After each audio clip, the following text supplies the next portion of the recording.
Instead of rendering directly to a video file from 3ds Max, I highly suggest that you render an image sequence instead, and then use Adobe Premiere to stitch these images back together.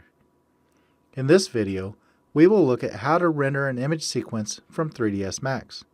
I will be using a very simple 50-frame animation just to speed up the process. Your final Lego animation will have many more frames and take much longer to render.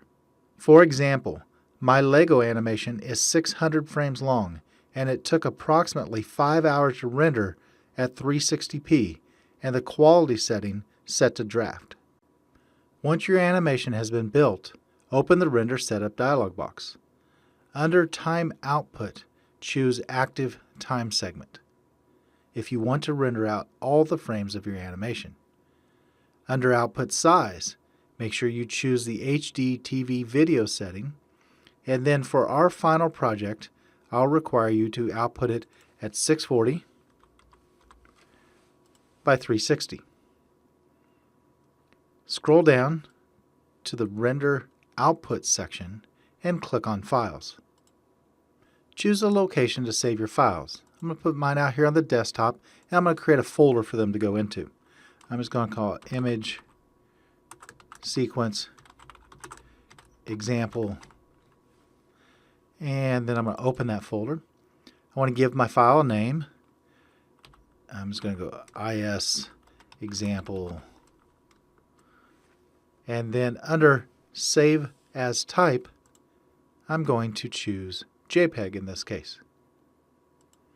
We will be saving a separate image file for each frame of your animation. In this example, that would be 51 different images, one image for frames 0 to 50. Now that we've chosen a location to save our files, named our file, and chosen JPEG as the file format, let's click on Save. You can leave the JPEG image control settings to their default and click on OK. Now we're ready to render out our animation. Click on Render, and 3ds Max will process each frame of our animation. This will take a little bit of time. The simpler your file, the smaller, the quicker it will go, and you can see it is finished up now. If I go find that folder that I saved this in, it's out here on my desktop. I'll bring it over here where you can see it. You can see that an image was created for each frame of my animation, from 0000 to 0050, 51 total images. The biggest advantage of using this method is that if there was any glitch during the rendering process, you'll not have to start rendering from the beginning again.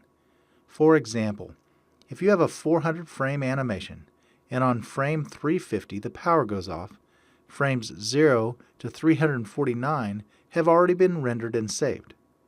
You would only need to go back and render frames 350 to 400. This is a huge advantage, and I suggest that you always render to an image sequence unless you have a very simple, short animation. In the next video, we will explore how to stitch this image sequence into a video file using Adobe Premiere Pro.